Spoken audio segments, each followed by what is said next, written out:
بسم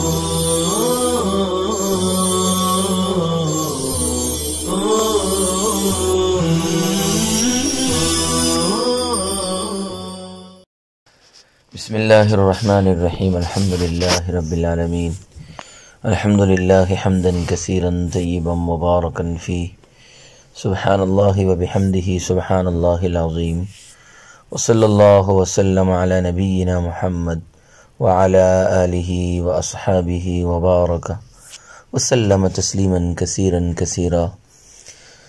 بسم اللہ الرحمن الرحیم وإن حصر الإمام عن القراءة فقدم غيره أجزأهم عند أبي حنيفة وقال لا يجزيهم لأنه يندر وجوده فأشبه الجنابة وله أن الاستخلاف بعلة العجز وهو هنا ألزم والعجز عن القراءة غير نادر فلا يلحق بالجنابة ولو قرأ مقدار ما تجوز به الصلاة لا يجوز بالإجماع لعدم الحاجة إلى الاستخلاف وإن سبقه الحدث بعد التشهد توضأ وسلم لأن التسليم واجب فلا بد من التوضي ليأتي به۔ اور اگر امام قرات سے رک گیا اور اس نے دوسرے کو آگے بڑھا دیا تو امام ابو حنیفہ کے یہاں لوگوں کے لیے یہ کافی ہے۔ حضرات صاحبین فرماتے ہیں کہ کافی نہیں ہے، کیونکہ اس کا وجود نادر ہے، لہذا یہ جنابت کے مشابہ ہو گیا۔ حضرت امام صاحب رحمۃ اللہ علیہ کی دلیل یہ ہے کہ علت عجز کی وجہ سے خلیفہ بنایا جاتا ہے اور وہ یہاں زیادہ لازم ہے، اور قراءت سے عجز نادر نہیں ہے، اس لیے جنابت کے ساتھ لاحق نہیں ہوگا۔ اور اگر امام نے ما تجوز به الصلاۃ کی مقدار میں قرات کر لی ہو تو بالاجماع خلیفہ بنانا جائز نہیں ہے، کیونکہ استخلاف کی حاجت نہیں ہے۔ اور اگر تشہد کے بعد مصلی کو حدث لاحق ہوا تو وہ وضو کر کے سلام پھیر دے، اس لیے کہ سلام پھیرنا واجب ہے، لہذا وضو کرنا ضروری ہے تاکہ سلام کو ادا کر سکے۔ دوران نماز امام کے قرات نہ کر سکنے کی صورت میں استخلاف کا بیان۔ اس عبارت میں 3 الگ الگ مسئلے بیان کیے گئے ہیں۔ پہلا مسئلہ یہ ہے کہ اگر کوئی امام قرات کرنے سے عاجز آ گیا اور وہ قرات نہ کر سکا، پھر اس نے دوسرے شخصوں کو اپنا خلیفہ بنا کر امامت کے لیے آگے بڑھا دیا، تو حضرت امام صاحب کے یہاں یہ استخلاف صحیح ہے اور لوگوں کی نماز بھی جائز ہے۔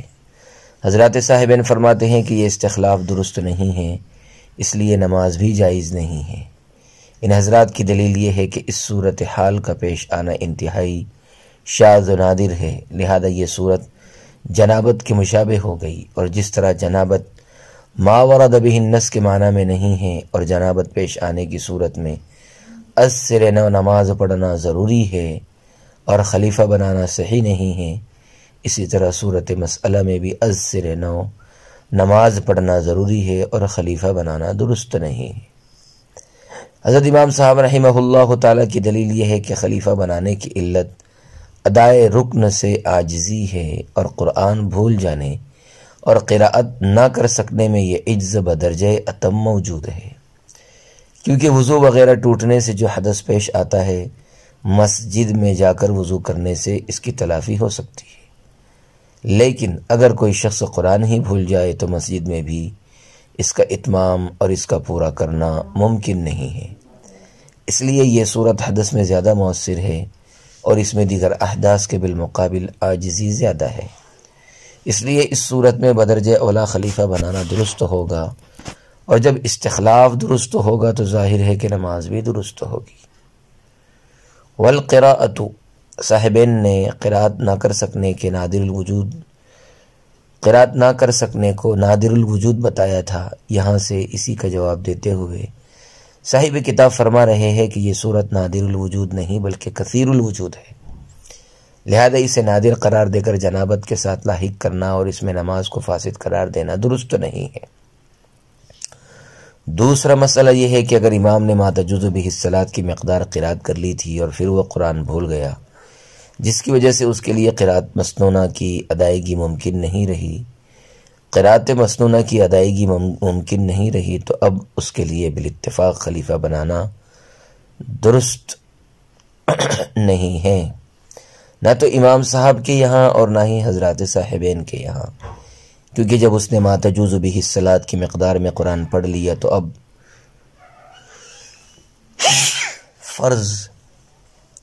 فرض قرات ادا ہو گیا اور استخلاف کی کوئی صورت نہیں رہی، اور یہ تو آپ کو بھی معلوم ہے کہ بلا ضرورت خلیفہ بنانا درست نہیں ہے۔ تشہد کے بعد حدث لاحق ہونے کا بیان۔ تیسرا مسئلہ یہ ہے کہ اگر مصلی کو تشہد پڑھنے کے بعد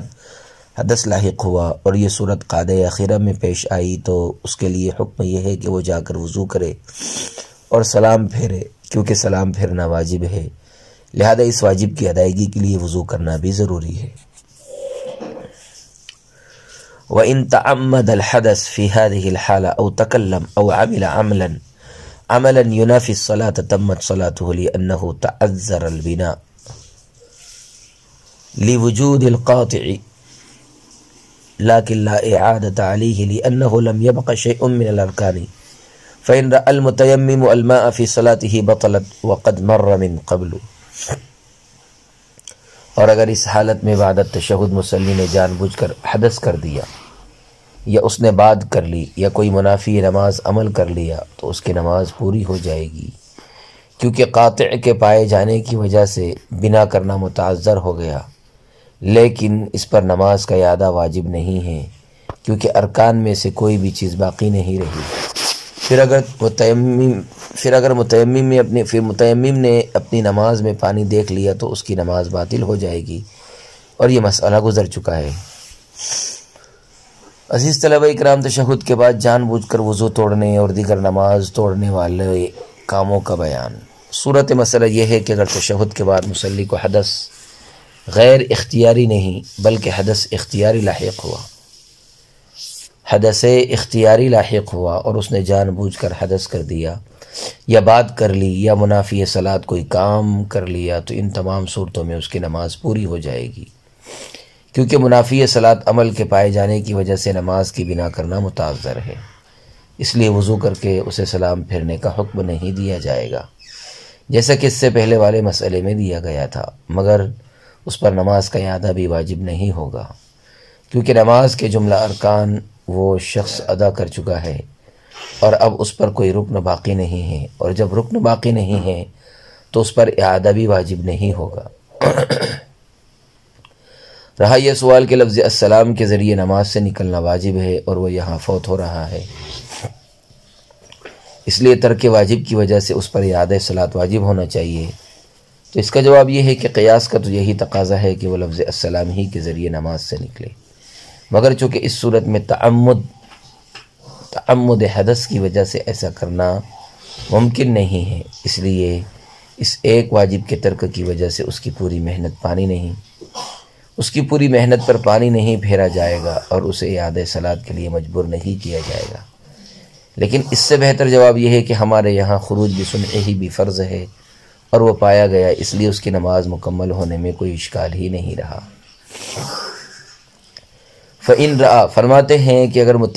اگر تیمم کر کے نماز پڑھنے والے شخص نے دوران نماز پانی کو دیکھ لیا اور وہ اس کے استعمال پر قادر بھی ہو گیا اور وہ اب اس کی یہ نماز باطل ہو گئی، اور یہ مسئلہ پوری وضاحت کے ساتھ باب التیمم میں گزر چکا ہے۔ فَلَا نُعِيدُهَا هَا هُنَا وصلی اللہ وسلم علی نبینا محمد وعلی آلہ واصحابہ وبارک وسلم تسلیما کثیرا کثیرا۔ السلام علیکم ورحمۃ اللہ وبرکاتہ۔